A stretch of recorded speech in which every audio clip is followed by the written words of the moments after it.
Hi, and welcome to Life Struggles. Today, as promised, we are going to do a Christmas movie review.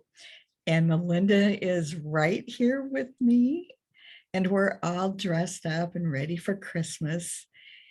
And I would just like you to welcome her. Melinda, hi. Hi there. Thanks for having me again. Yes, I just love having you so much. Yeah, thank you. So today we're going to talk about It's a Wonderful Life, right? Yeah. Yes. Okay. So my audience, I'm going to be truthful. I have tried to watch it many times. Maybe I'm broken because my brother wanted us to watch it every single year. And like nobody could do anything but sit there. um, but I just can't get through the entire thing. Melinda, however, has, and I think you did say it took you a little bit, didn't it? It did. I kept hearing about how amazing the movie was, and I literally watched it for like first time just a couple years ago, and then finally bought it last year, I think it was. I Maybe just it's the buy-in thing. Maybe I gotta buy it.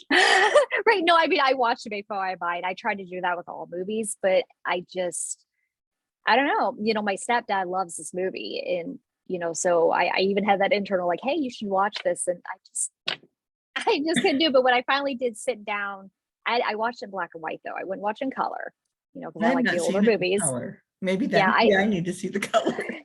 sometimes that'll do it for people, but I know you can get both versions on Prime Video. I think both of them are free with Prime for Prime members. But Okay. the color, yeah, but the color, I don't know if they charge for the color, but they have like certain versions on there that you have to pay for if it's like the 4K Diamond Edition or whatever you call it. But Okay. yeah, I finally did watch it, and I'm glad I did. There's Okay. a lot to be learned from it, I feel.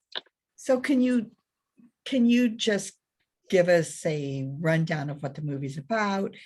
Who's in it? Yeah, I sure can. Well, I have to look at my notes here because I keep forgetting his name. The director is Frank Capra. And of course, the two main characters are George and Mary. George is played by Jimmy Stewart or James Stewart, and Mary is played by Donna Reed. So So wait a minute. Is it okay to call him Jimmy? I don't know, like, I always, but I mean, I'm younger, but I mean, I always knew this Jimmy Stewart, but a lot of the stuff that I'd read, it called him James Stewart. So I think maybe that's I'm just, gonna see I what don't know. happens when I put in Jimmy. Oh, I'm sure stuff will come up, but yeah, I don't know. Everything, like I said, everything I Yeah, mostly read Jimmy was like Stewart James. movies. Make sure it's the same one though. Yeah, I'd be surprised if you come up with anything Yeah. different. Yeah, So we can call him Jimmy if we want. James. Yeah, yeah. Okay. So go ahead. Okay. Well, basically, how the movie starts is you hear a bunch of people. You're introduced to the town of Bedford Falls, which is where the movie takes place, and you hear what you find out eventually are friends and family members and acquaintances praying for George because something has gone on. You're not exactly sure what's going on at the beginning of the movie, which you eventually will find out, but you hear all these prayers, Right. and that it gets to the heavens where you hear these two angels talking back and forth, saying we've got another one and this is who it is. And this is where Clarence, George's guardian angel, gets introduced, Okay. and he's kind of quirky. You don't see him, you just kind of hear him. But they all get together and they are discussing, and all you see is like stars. Like you don't see the angels ahead of time. It's just like looking up into the heavens on a night, on a dark Okay. night That's what sky. was confusing me. Okay. Yeah. So they tell Clarence, if you can save him or if you could help him, you will earn your wings. So, of course, like he says, it's been 200 years since he's been trying. So he wants this job. So, you get introduced to George as a kid, first off, because, a lot of the stuff that happens as a childhood is what eventually, in his adulthood causes issue or comes into play. So You see right off the bat, George saving his younger brother from drowning. He fell through the ice, like a sledding accident. He saves him. However, he ends up with going deaf in his left ear because he got a really bad ear infection from that. So that, causes issues for him in his adult life. Okay, wait. So what happened to his ear? He jumped in the water, the icy water, to save his brother. Right. And as a result of that, he came down with a bad ear infection. And it caused him to go deaf in that ear. Okay. That's just how bad it was. Okay. Yeah. So the movie, you have like that one scene and then it jumps and you see a young George Bailey in this luggage shop who's talking to this guy about this beautiful luggage he wants because he wants to be a world traveler. That is his ultimate goal. Mhm. That's what he wanted out of life. He wasn't wanting to get married or have kids or do any of this stuff. He wants to travel. Mhm. And that through the whole movie is evident. And you'll find out that he doesn't really get to travel much. Yeah, I was going to say, yeah, he doesn't get to travel. Yeah, Okay. well, I mean, it's like, it's just life events that happens. It's he's talking about traveling, he's talking about going to college and doing all this stuff. And his dad and uncle have the bank and loan building there, and they are not building the loan. I don't know if I said bank, building a loan. They are not the bank. So people come to them who can't get loans at the bank to get help to buy or rent or whatever a decent home. And you get introduced to a new character at this point. Okay. And I think that's where I started getting confused because he lost some money or something. Yeah. So, well, there's a couple situations where, you find out from the get-go that the building and loan company is in trouble, which is where you get introduced to Potter. Now, the easiest way financially. Yeah, like they just never make enough money to cover what they're giving. They always say that the Bailey father was not a businessman, that he was more giving, and he would take people at their word, and so it was a struggle from the get-go. Okay, so were they borrowing money to give to people who were borrowing money? Well, no, I mean, it was kind of like you find out in a later scene that it kind of all is connected. So they borrowed money to build a home, and then they pay some of that money back monthly as they can. But then that money goes over here to another person to be able to buy their home. So there's never a full amount of money in the bank or in their building always loan. Somebody else's money to Yeah, like it's just this big. So yeah.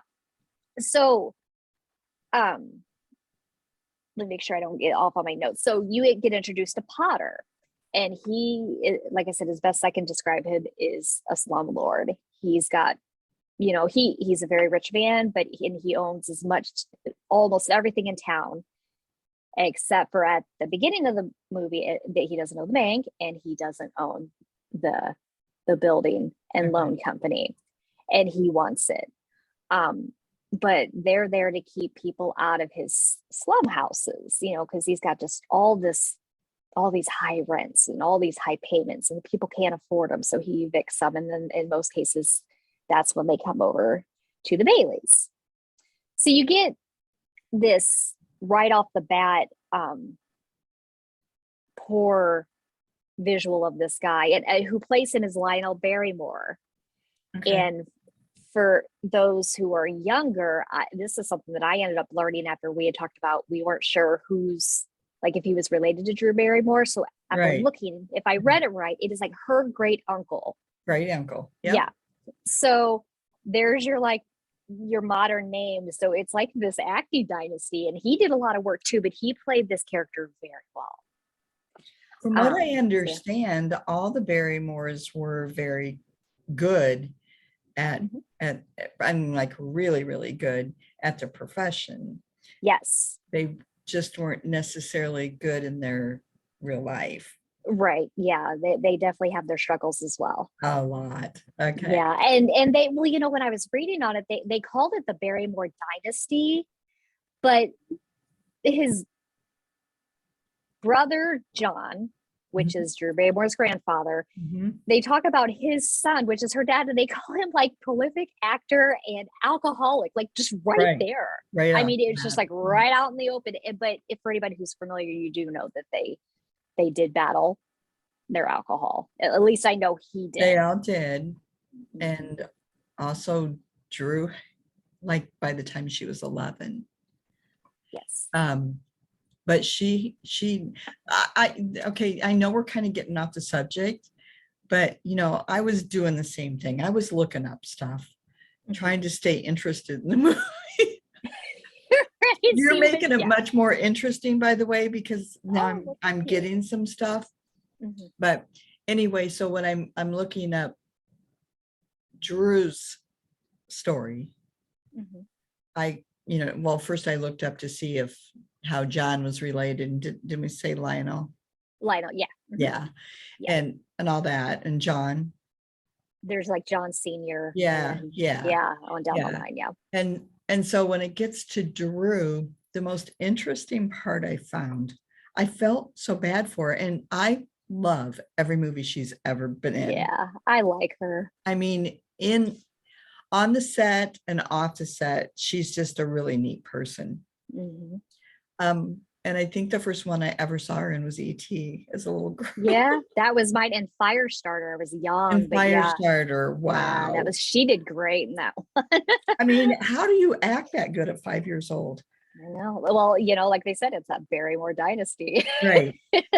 But obviously she had struggles from the time she was 5 years old, though. Oh yeah. And I can imagine, like, maybe not E.T., because that would probably be fun, but Firestarter, that could do some mental damage. You get some, yeah, I mean, it's a Stephen King novel. So, I mean, you get your, And Stephen you King get has some to be darkness kind there. of dark to Yeah. begin with, to even write the kind of stuff he does. Right. But yeah, but anyway, she actually went to court when she was 11 and Yeah. had herself emancipated from her Yep. parents. Yeah. And she has now, I think I read that she's kind of got a relationship with her mom now, but never has with her dad. Yeah. You may just have to unfortunately cut that negative influence out of your life. Yeah. Yeah. But I was surprised that long ago, because I think it was just until about 5 years ago that I even knew that kids could emancipate themselves. Oh yeah. Like that seems young, but so I don't know if they like did it into a care of another guardian, but I think I was like 16 where you can be like It completely said she on your was own. completely on her own. That's crazy. I know. And she did all kinds of things to support herself. Yeah. So Yep. crazy. Okay. I know. So I know I interrupted, but Oh no, you're that fine. I was mean, this just is what we like do. one of the interesting things. And I wish I could have got Drew on here to tell, her side of it, but we're not talking about that anyway. It's Wouldn't that have been amazing? oh my gosh. Mhm. Okay. Okay, so continuing on. So, you've got George Bailey, who's this bright-eyed, zest for life man, and he gets reacquainted with Mary. They knew each other as kids, and he's automatically just drawn to her, like, oh my gosh, still wanting to do his own thing though. So, you move on in the movie, and you see that the oldest Bailey, his father, has a stroke. And he ends up passing away. So George delayed his European trip, his travels to help take care of things there. And this is where you get the impression that, he's not going to make it where he wants to go. Because as you know, Potter wants to take over this building alone, and the board was going to just go ahead and let that happen, let him buy him out and whatnot. And George, didn't really care. You get the impression he didn't really care because he was still going to go and do his thing. But then he has like this really inspirational, like emotional, like, I don't care what you do with it, but just remember, these are these people, and this is what you're doing to them, and this is why my father did this. And then the board votes him down. Right. And they make George like the main dude. Mm-hmm. And they tell him that the only way that they will not let Potter have it is if he stays. So of course, George stays. And you eventually get to the point to where he ends up, falling for Mary. They get married, and start up this own little area. And he gives his everything to this town. He starts up, the Bailey farm so that they don't have to be in the Potter, slum houses. And it eventually gets to the point to where they, after they get ready to do their honeymoon, and they notice that there's something going on at the bank, something big. Well, again, they were in trouble financially. And what they do is amazing. It just kind of speaks to both their characters. They take their own honeymoon money and they distribute it to the people who are hearing that, if that they're going to close, they're going to lose all their money. They don't have the money for it, which they didn't. So he just gave out, divided up $2,000 of his money and gave it out to the people. And it's like, it's a loan, but you pay it when you can. It's, he didn't make them sign paperwork or anything. He just went on the goodwill and the word of those people. So, what's interesting is if that was actually happening in real life, that's actually a federal offense. Yeah, well, and that's what they kind of touched on that a little bit in the movie. Now, I don't know back in the earlier days, how that all worked out. I don't know if there was ever like regulation or whatnot, but like, you have so much money and you give it out, but then if the payments aren't coming in, then you're not going to have enough to cover someone else. And that's where, because they just weren't paying him back. So that's where the problems arose. Right. So he gets everyone level, they stay open, and then things seem to get better. They do the Bailey farms where you get these beautiful little homes and they're building them and the people are able to afford them. And everything is just kind of just going along. They eventually have children and get this old house that they fixed up, and then they get this beautiful home. And then it seems like just all of a sudden things come to a screeching halt. And I don't know how far you got into it, or if you were able to make it all through, but just couldn't quite keep your interest. Being distracted a lot, so I was on and yes. Okay, so the part where it really turns is you see his uncle Billy, which was originally, in business with George's dad. He's still part of this. Well, you have to kind of pay attention, but it looks like he's got the beginnings of dementia or just incredibly poor memory, because he always has these little things tied to his fingers to remind him. I remember that. Yes. So like he ended up missing their wedding because he forgot, or he just, was. So I got the impression that it was, dementia, but back then they wouldn't have known. No, right. So he's going to make this $8,000 deposit, and he gets distracted by Potter, and by some unfortunate event, that money accidentally ends up in this paper that gets folded up and tossed to Potter. So Potter knows that this money's there and that they need that deposit, or else they're going to wonder. He doesn't let on that he knows about it. So this poor guy is looking all over the place. Okay, see, and that's where I think I got confused, because I kept remembering him saying I lost the money. Yeah, which he did, but it could have been easily returned. But because Potter wanted that, he was able to, keep that and know that they would go under, and then George would go to prison because it's clearly, so that's where they address the illegal, like just a disappearance of $8,000 of other people's money is just gone. Right. So this is where you see a change in George's character. And I think Jimmy Stewart did a fantastic job of going from this carefree, just young, bright-eyed, go get 'em man to this, oh my gosh, it goes to this very dark place. Right. He goes, when he can't find the money, he really gives his uncle what for, and you can just see like his hair's all disheveled, and you can start to see like a 5 o'clock shadow. Like, I mean, they really did a good job of making him, this dark part of him, come out. And, he goes home and he takes it out on his family, and then he up and leaves. And that's where the story really, I think, gets interesting. And that's where the lessons really start getting learned from this point on. I missed that part until the end, like towards the end, when everybody was, anyway, go ahead. Right. Because, he's spent, like I said, he's given his everything to this town and the people in it. And now this money is lost, and he knows he's probably going to go to prison. There's no way of coming up with that money. So you see him wander out the door, and he ends up on this bridge because, after he went and visited Potter, and he was like, "You're more dead than you are alive." And it's almost like it plants that seed of doubt in your head. And George is like, all right. And he goes to this bridge, and he's contemplating suicide, which, just is an incredibly dark place to be. Wow. Yeah. But this is where he gets introduced to Clarence, because Clarence finally, you hear him talking throughout the movie, but you never see Clarence him. is the angel? Yes. Okay. So he's on the bridge too. He just happens to be there. Well, Clarence jumps in, and George, of course, goes in to save him. So they're sopping wet, and they're at this little place, trying to, get dried off. And there's just something about there's a third guy in the scene, but you can just tell there's something about this Clarence guy. He just is like, what is up? And George is just having this awful time.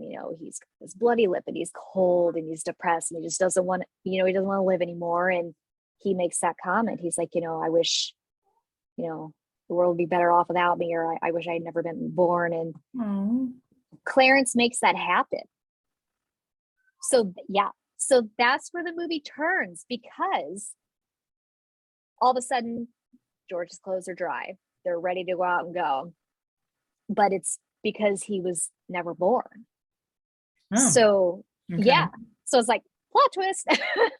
So literally he goes through this town that is no longer Bedford Falls. It's like Pottersville or something like that, because he wasn't there to make those good changes and make a difference for those people in town. Okay. And, so where he goes to have a drink, they don't recognize him. They throw him out. He goes to his mother. She doesn't know who he is. He tracks down. Does he look different? No, well, no. It's just like he was never born. So it was just someone looks the same, but they don't know who he is because he never existed. Okay. And so he goes to look up his wife, Mary, and she's what they call her, like a spinster. Like she was never married. And, he's trying to convince her that he's like, it's me. And he goes to what should be their house, and it's abandoned like it was before in the first part of the movie. And he hates it. Like everything that he sees that the town was, it was just everything that he had worked so hard to prevent his whole life. So he's learning this lesson that, okay, yeah, things are bad and I don't want to live. But then, it gives you that opposite side of the fence look. It's like, okay, but this is what it's like if you hadn't been born. If you're not here, like this is what happens.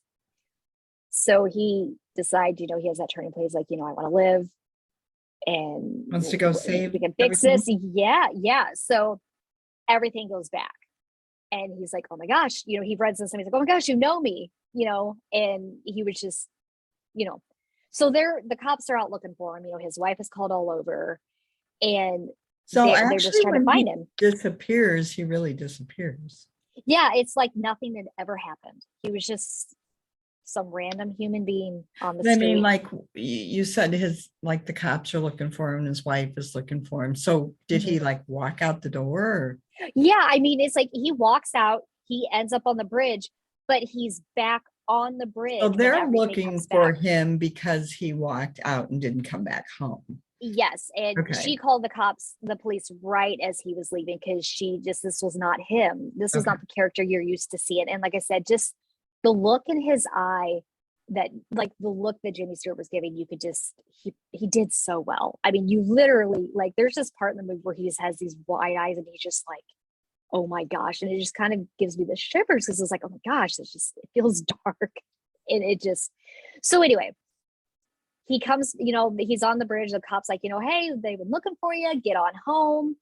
And he goes home, and you find out that the town has banded together to bring him any and all money that they can find. And they come in with this big basket, and they're just bringing it in, and they're bringing it in. Just throwing all their money in. Yes. Yeah. And then his friend out of New York, I think it is, like, sends them over like a really good amount of money that will keep them afloat, and all's good. Yeah, I remember that part too. Can't remember Yes. the amount, but I think it was like $5,000. Yeah, something like that. Yeah. So you're at the end of this movie where, his life is real. Like it's real. It's current time, and you get everybody in, and they're helping, and they're singing. And then that's where the famous line from the movie comes in. Because Clarence told him before, like, if you ever hear a bell ring or a ding or something, that means an angel has gotten his wings. Oh. Yeah. So when that bell rings, when that bell rings at the end, like on that Christmas tree, his daughter is like, look, Daddy, teacher says every time a bell rings, an angel gets his wings. And he's like, that's right. And he's like, way to go, Clarence, because Clarence got his wings and became an official full-fledged angel. And they end the movie with the song Auld Lang Syne, which I thought was really cool too. What was the name? Auld Lang Syne. I guess You sing that on most I hear it on New Year's Eve. Okay. Yeah. So it's just, and it gives you just a little reminder, and it gives you a little bit of lesson, like, things can be incredibly bad, but and if you choose not to be here, whether it's by your own hand or you just get like this aha moment where you're like, oh my gosh, if I wasn't here, this is how it could be. This movie is what that's about. Okay. So did the movie live up to your expectations then? Oh yeah, it was good. Honestly though, like I never realized that there was the aspect of suicide because they don't come right out and say it. Right. So had I watched it as a kid, I probably wouldn't have understood. Because I was just like, oh, I heard that he has this thing where he gets to see how life was without him. Mm-hmm. But it never clicked how he got to that point. But like I said, that Potter character puts it in his head, like, you're worth more dead than you are alive. That's cool. Yeah. It doesn't, to me, it didn't seem like something that children would understand. Yeah, no. Though there's kids in there, it's not really about those kids that are in there. Yeah, no. And the only time, you really see them as a whole in the scene, I think they've got 4 kids. 4. Yeah, so you got the oldest one, and the girls playing the oldest girl's playing the piano, and the youngest one's just playing around. But that part where he's literally falling apart in that chair, and he grabs his son, and just like kissing him and hugging on him, and you could just see that pain in his face, but you could still see the love for his kids, even though he was just being horrible to them. It was kind of heartwarming, and then he's got the little one upstairs who was running a fever and had to be seen by the doctor there at home, and he just has this tender moment with her. But it just kind of goes to show you have those moments, but after that scene, he was off contemplating ending his life. And that's, like I said, that's where the lessons are learned. Okay, so what is one good or bad thing that stuck out to you in the movie? I think it's probably the fact that they but they gave a hint to the suicide. It kind of really took me by surprise, because in a Christmas movie, I guess you kind of wouldn't think of that. Right. I don't even think it would have been. Most of Christmas movies are always like, it's always going to end up happy and everything's going to be happy. Yeah. And if you deal pretty deep in a Christmas movie, but and for the time too, it was 1946. But it's Thanksgiving. No, I mean like in 1946 is when this movie was made. So it's like at that time, that was kind of a subject that would, and I mean, it's still kind of taboo today, but like even then is like the stuff you don't talk about. But I feel like had they not put in that line from Potter about him being worth more dead than alive, I don't even think it would have had that element of darkness. I would have even probably thought twice about it watching it. But then you see him like go off and do that. But another thing that also sticks out with me is I like the lesson learned and that people will come through for you if you have helped them before, without judgment, without, Right. throwing them out on their rears if they can't make their payment, and one of the lines that Jimmy Stewart says as George Bailey's character, it talks about how Potter said, these people needed to wait to, raise $5,000 to be in a decent home. And George Bailey's like, wait for what? He's like, to have a roof over their head, a nice bed to sleep in, or, comfortable. Why should they have to wait for that? If you can help them now, Right. It's difficult for the working man to raise $5,000. And you think of that money back then, think of it now too. It's like, that's a lot for my husband and I and our family. That's a lot of money. You throw that back in the 1940s, right? A lot of money. Yeah. So those are kind of like, there was good and there's bad, but those are what I kind of took, the points kind of stood out for me. Okay. What life struggle, since we're talking about life struggles, do you think that affected George Bailey the most? I think it was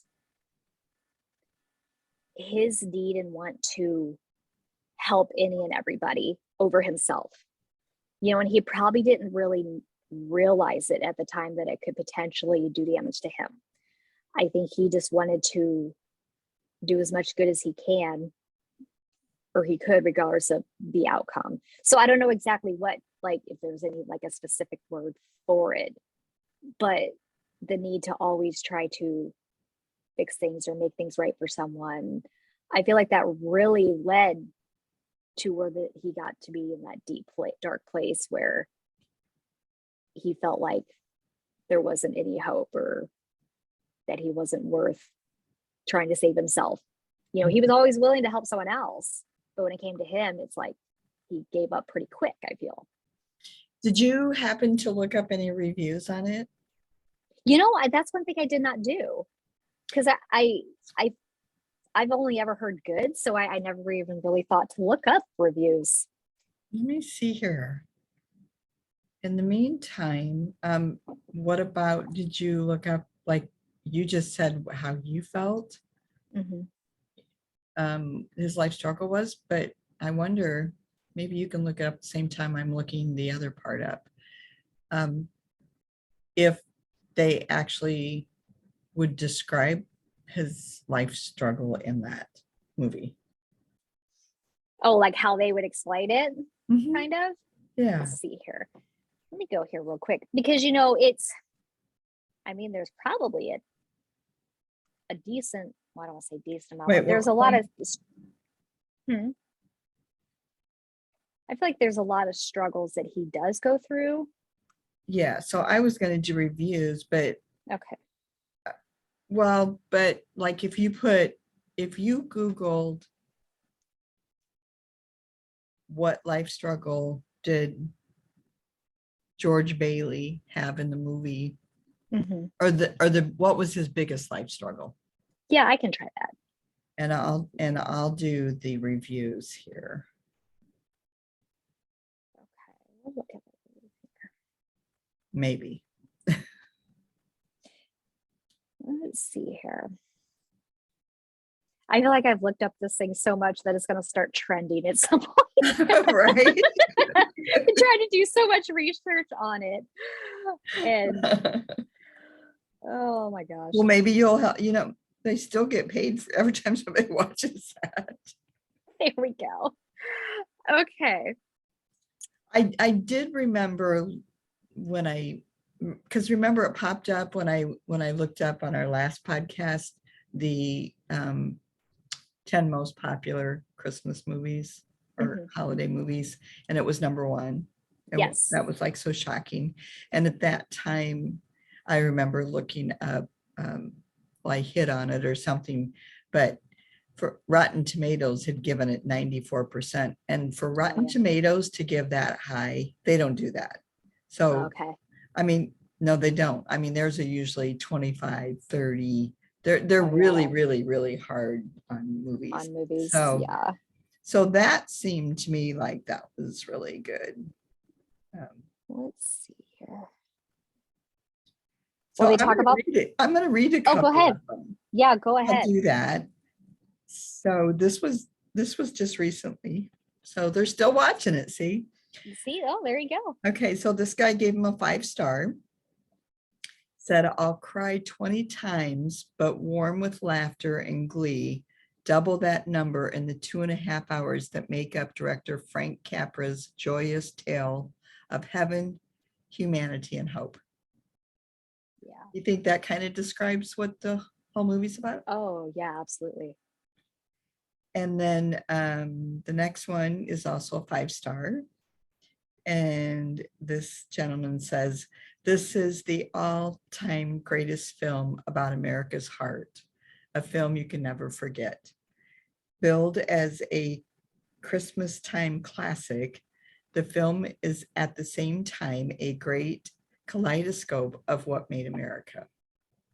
It's working middle class, the greatest the world ever knew. Yeah. And then one more. I mean, I'm not going to go because there's a lot of them, but I'll just read one more. This was just 2 weeks ago. Oh, okay. So really present one. It's a Wonderful Life is rightly stated as one of the greatest films of all time, and it is certainly Frank Capra's best film. This film, above all his rest, managed to capture the exact tone he seemed to be trying to establish with all of his other films. Where others he could fall on the sides of melodramatic or corny at times, this is never the case in this film. Capra strikes the right balance, as he does have some sweet moments in there, but overall, it's actually a depressing story of a man who fails to live out many of his dreams, sacrificing it all at his own choice for the common good. The film brilliantly builds up to its supernatural climax, which comes in a surprisingly effective fashion. The performances are uniformly excellent, with James Stewart giving his career best performance, which is really saying something. It is really is the film Capra spent his whole career building to, as it is the perfection of his style. It is also proof that a happy ending can be just as effective as a sad ending, as this has one of the greatest endings of all time. I agree with that. Just, it leaves you feeling good. At least it did for me. Yeah, that's I feel like I need to watch more movies that the producer did, Frank Capra. Yeah, my father-in-law, he's like a never-ending supply of information.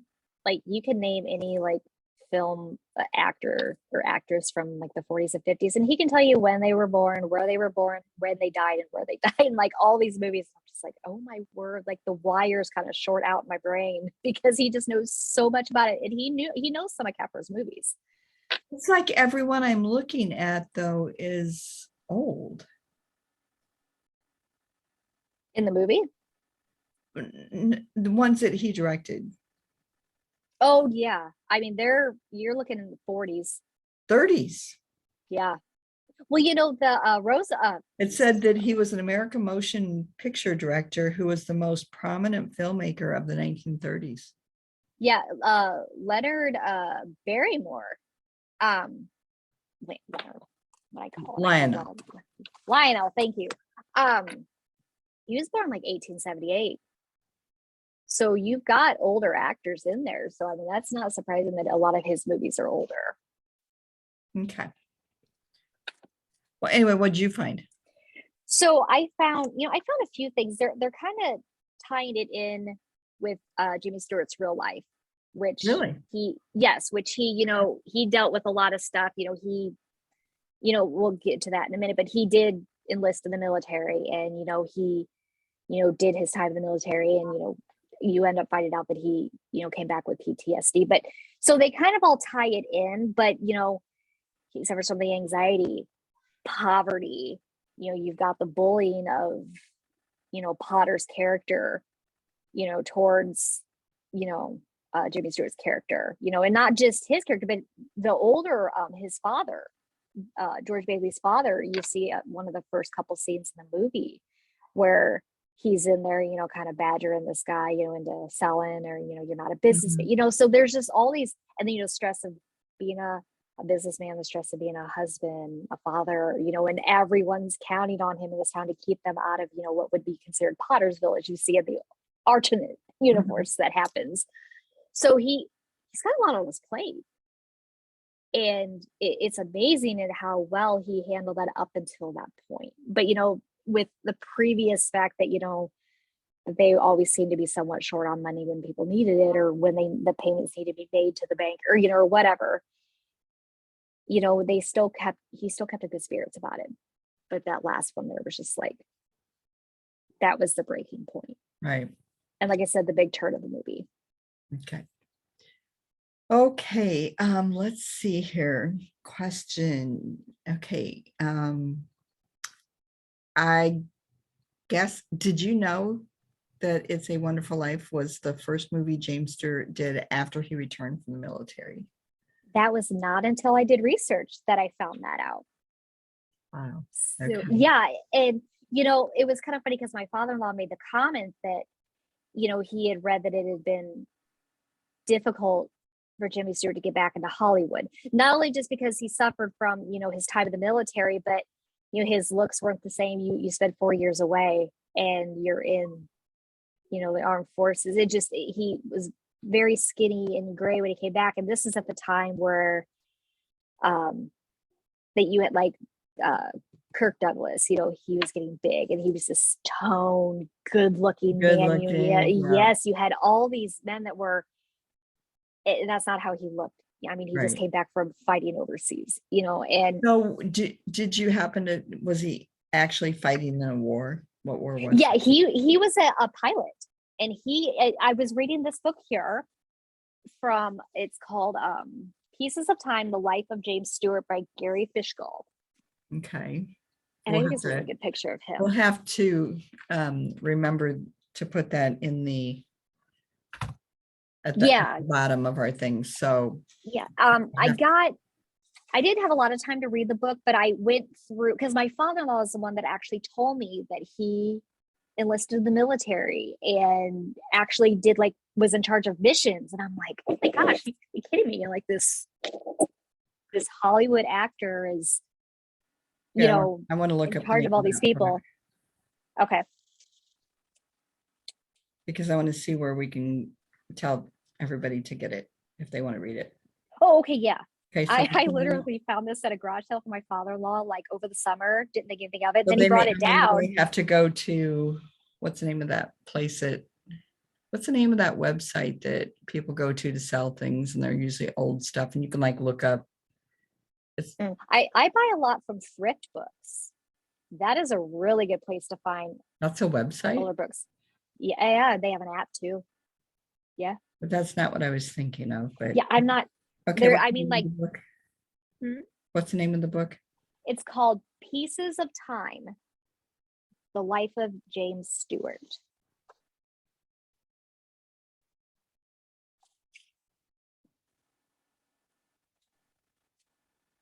But in here, like I said, it talks about his military service, and the fact that he had multiple missions and was successful, and then eventually, anxiety and nerves kind of took over, and that's where it ended up leading to what he dealt with after.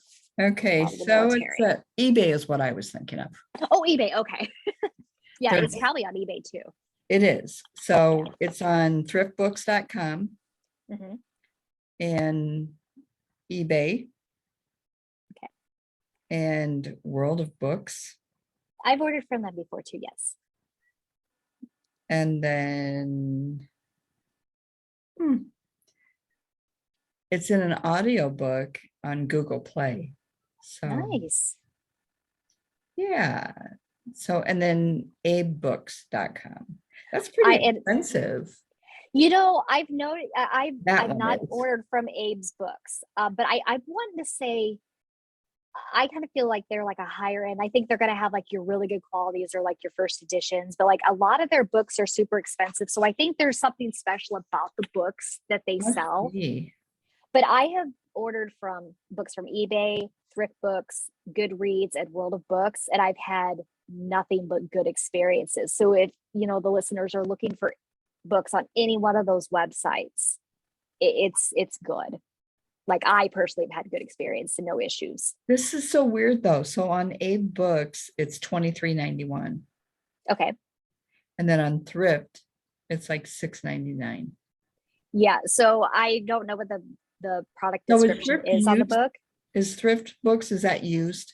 Yeah. And now I think they do have new, but it's mostly used books in good condition, very good condition, used condition. But even like we've had a fair condition book, and I mean, it's like maybe a crease on the front. It's nothing. I've never had anything that I could not read from there. Okay, so that is for, and they've only got 4 left of the new one that has, and then they've got 54 used at $3.80.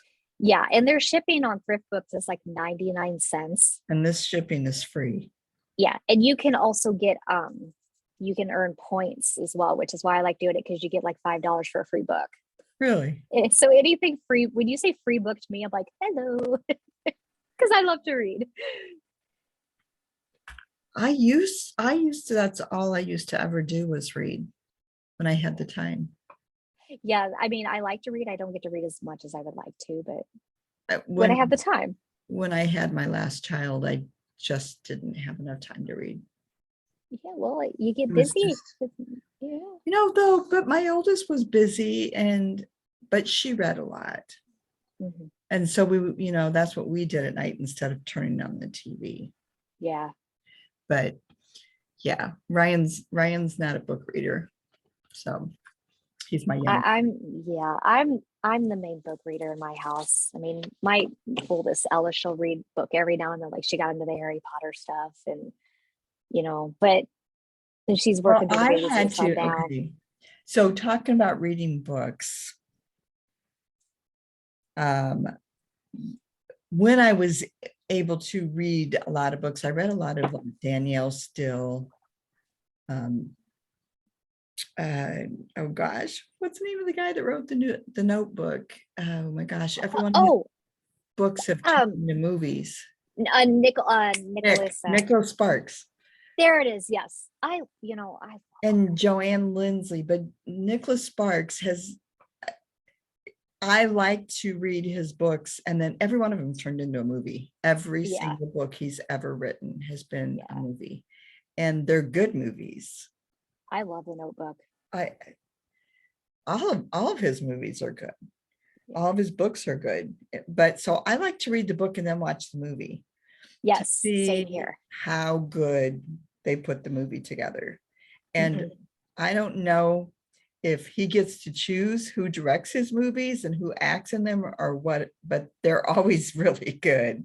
Yeah, I've only ever seen The Notebook, that I know is his, but and you find out that the two main characters in real life were not fans of each other, but the chemistry in that movie was just amazing. Right. So they did well.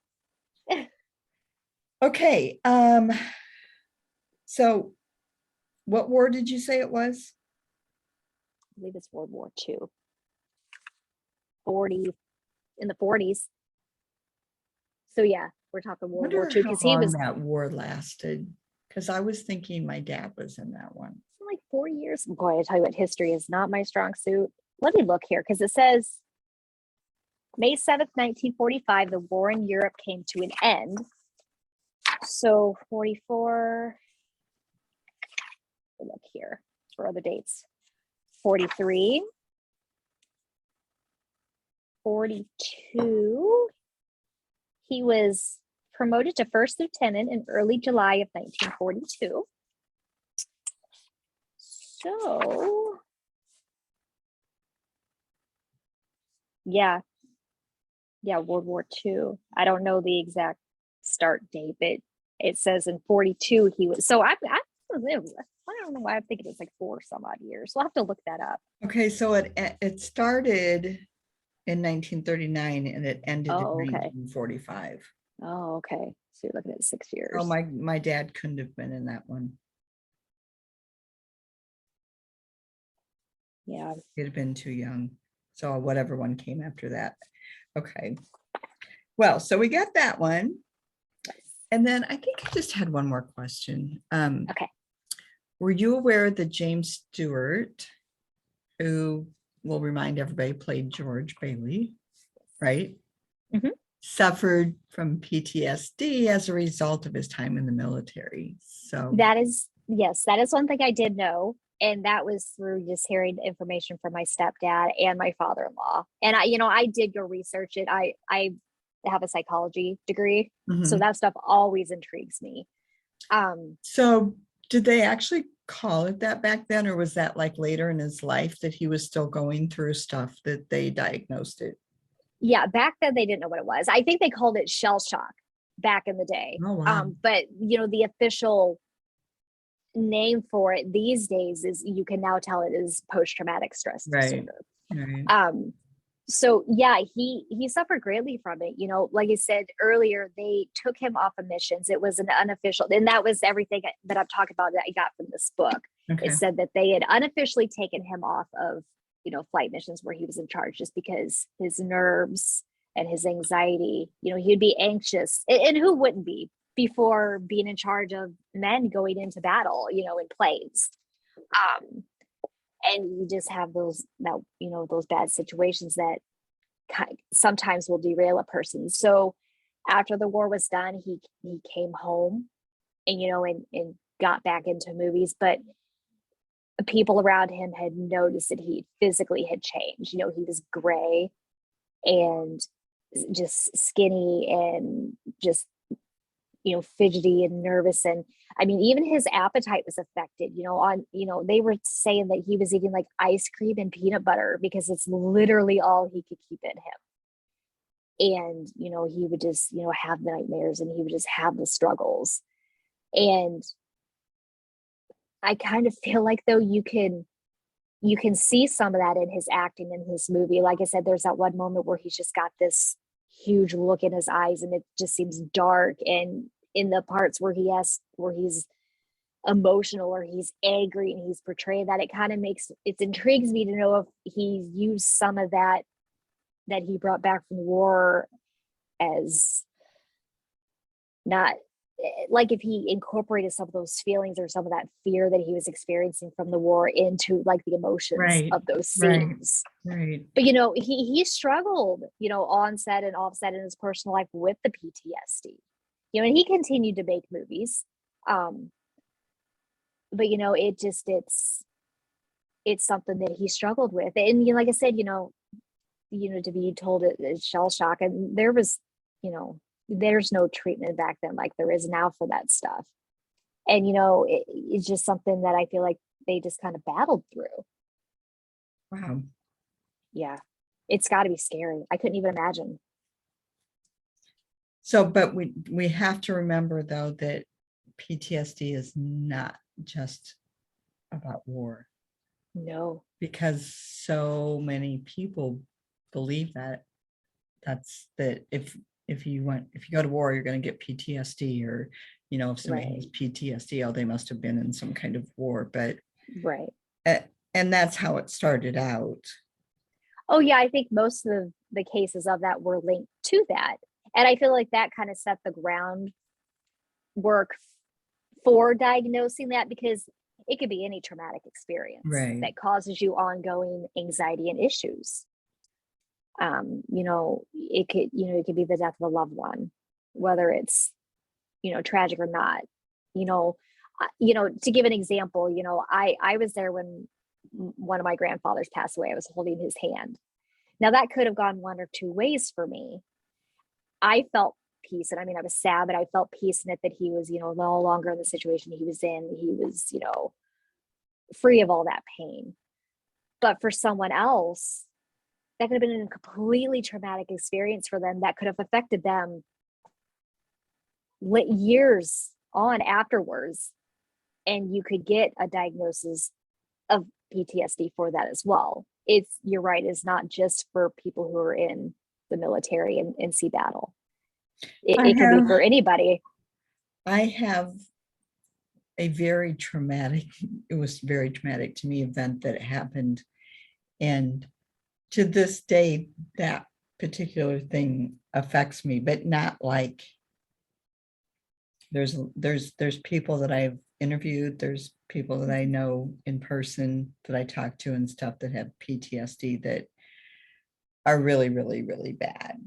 Yes. And don't ever get any better, no matter what. Yeah, it seems like it's a massive disruption to their everyday life. Yeah.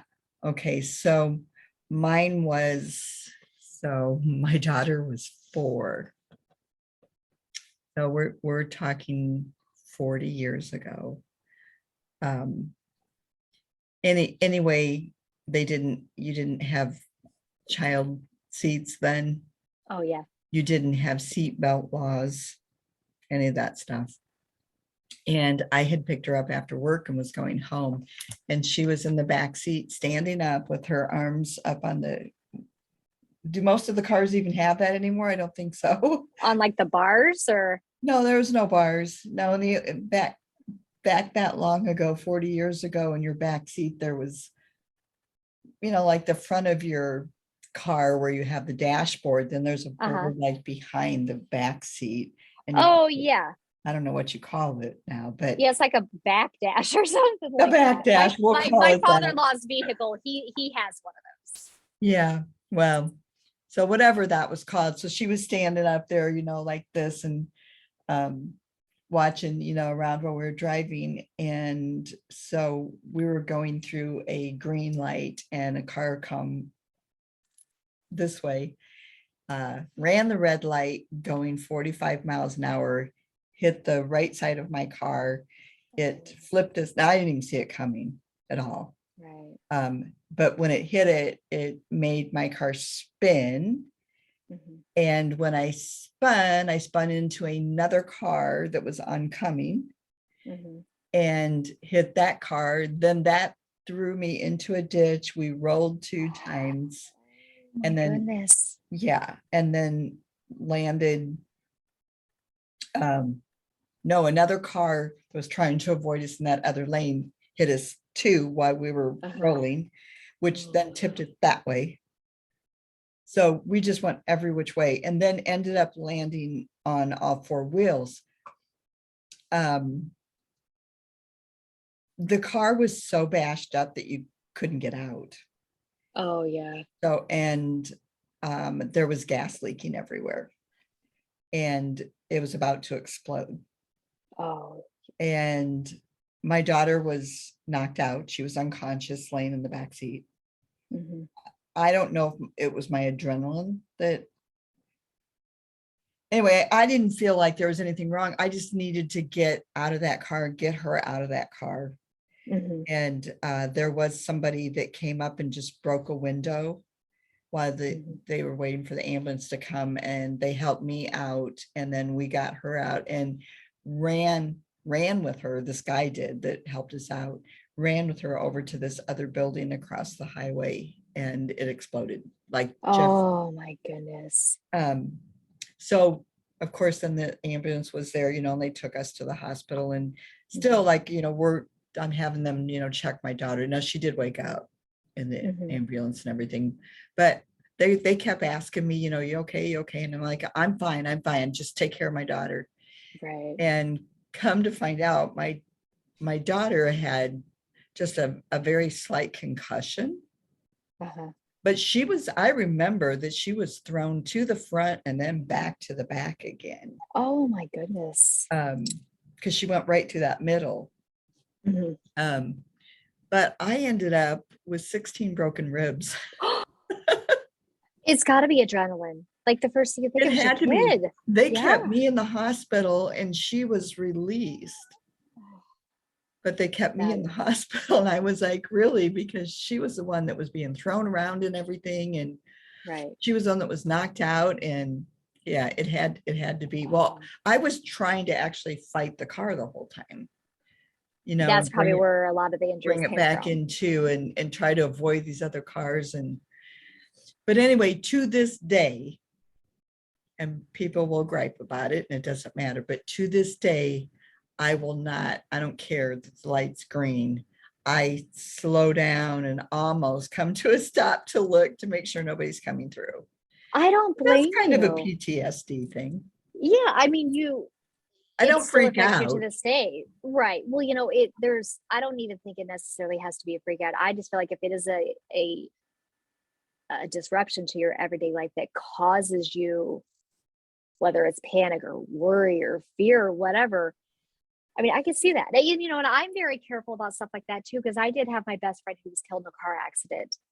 I was pregnant with my son, and she was my world. I mean, we're talking from like little itty bitties on up, and I'm the same way to this day. I mean, and it wasn't even like the situation of how their accident happened. They hit black ice and crossed the median, and they hit a semi, and it killed her, and he survived. Her husband survived.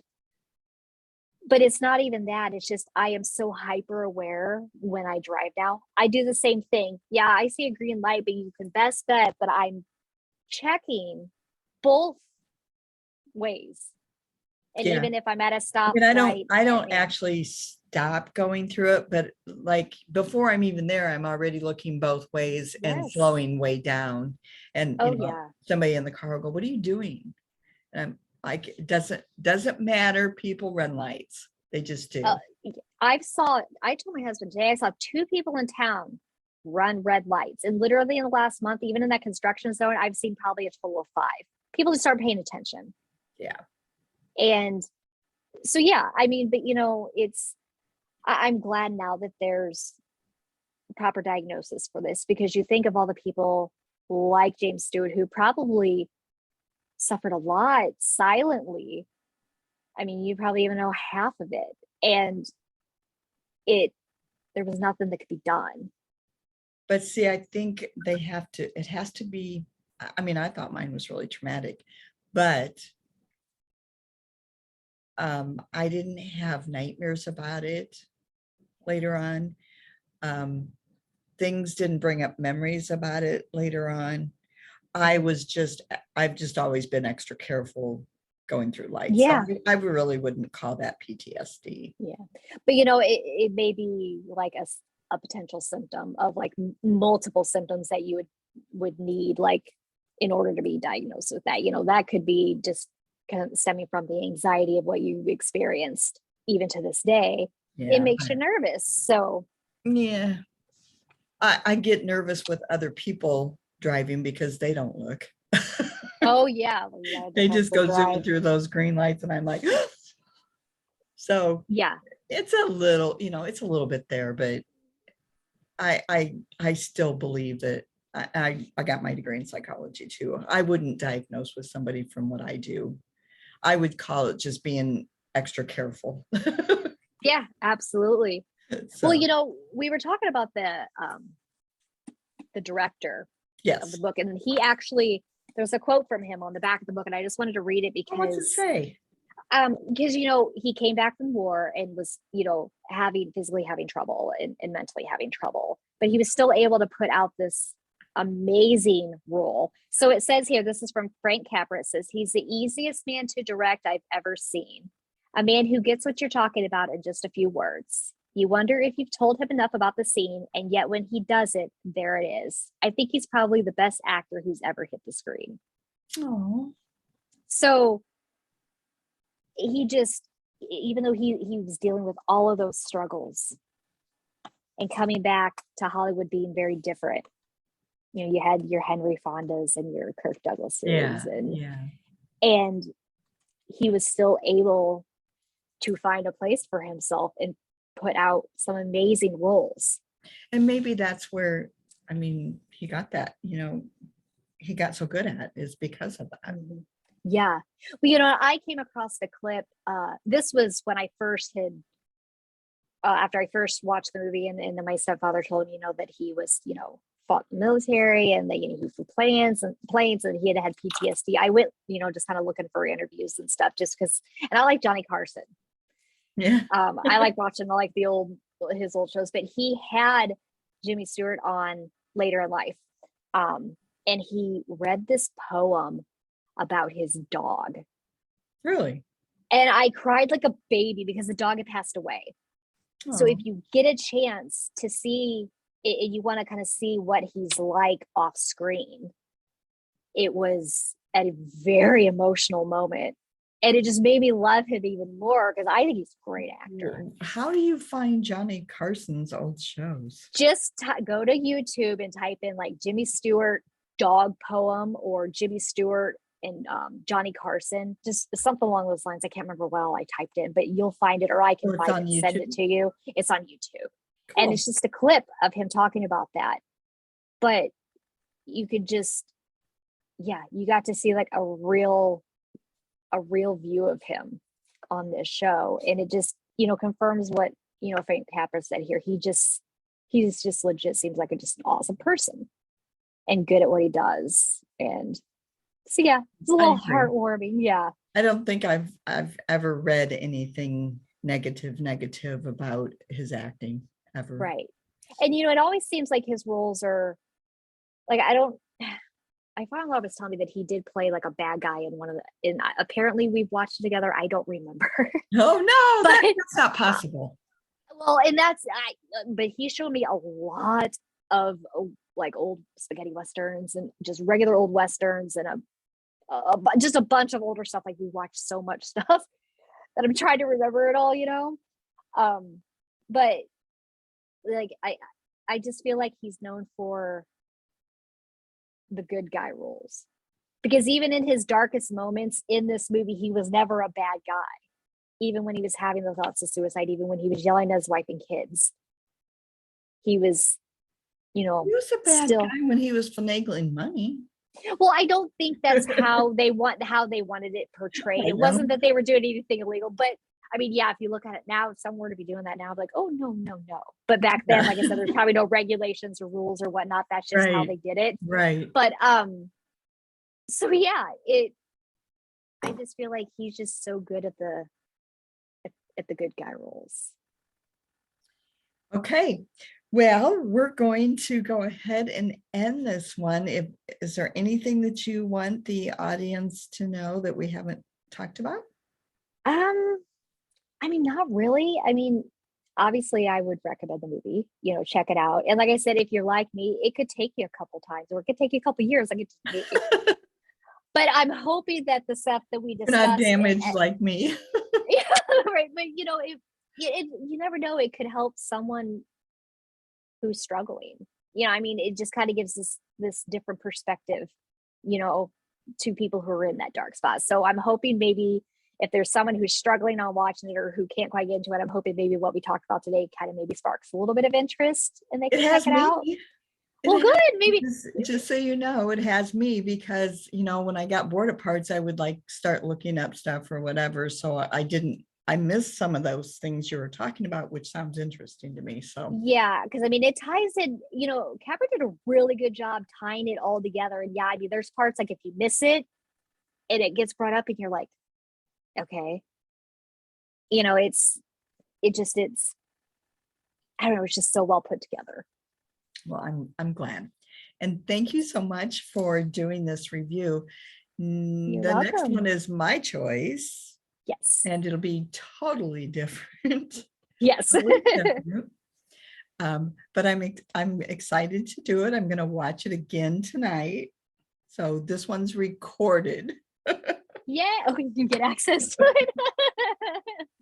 It is recorded, so I can go back and forth. But So I'm not going to tell. It's going to be a surprise. Yay, people will have to tune into the next one then to find out what it is. Yep, that's right. Okay, well, thanks everybody for listening. And if there's any kind of movie that you would like us to watch and give a review on it, or give our opinions on it, or just talk about it, please let us know. And Yes. again, tell the audience where you can be reached. I am on, oh my goodness, I'm on Instagram at, I believe it's Mama Weigel. I'm gonna have to verify that because I think that's my name, or it's my full name, Melinda Weigel. You put one of those in, you're gonna find me. By the way, she doesn't get on there very much because she doesn't like my posts. Oh, I'm bad about it. I got to turn my That's how notifications I know back you on. don't get on very much, because you would like Oh it. yeah. Yeah, I need to turn my notifications on. I'm just bad about it. Oh my gosh. But I don't have mine on. I just check it because it Yeah. would go off all the time. Yeah, and that's going to be the easiest place to find me. Like, I am on Facebook, but I post it's a lot better more on for- there. Yeah, I like it better on Instagram. So we will, you can tag me on it. Especially for podcasting. And really, that's the only reason you guys need to get a hold of one of us if you want to be Yes. interviewed, or if you have a question about one of our podcasts. So she's Mama Weagle, and I am Struggle Winner. So my name's Christy Collier, and that's Melinda Weagle. And we just really appreciate you listening to us. You can listen on any platforms that have podcasts, just so you all know. We're actually sponsored by Spotify, which is one of the bigger ones, but it's also on all of the Apple podcasts and Google podcasts. So it doesn't matter if you have Samsung or Apple, either one, you can find us there. But Spotify is who we are sponsored by. So make sure that you get Spotify. You can always get it free. It's not going to cost you. And we will see you. Well, no, we're not going to see you. You might see us, though. Maybe, yes. And we're hoping to get the next one out by Friday. Yes. Or on Friday. I should say on Friday. Yes. Well, happy Thanksgiving to everyone. Happy Thanksgiving, everybody. Love you. And we will talk to you soon. Bye, everyone.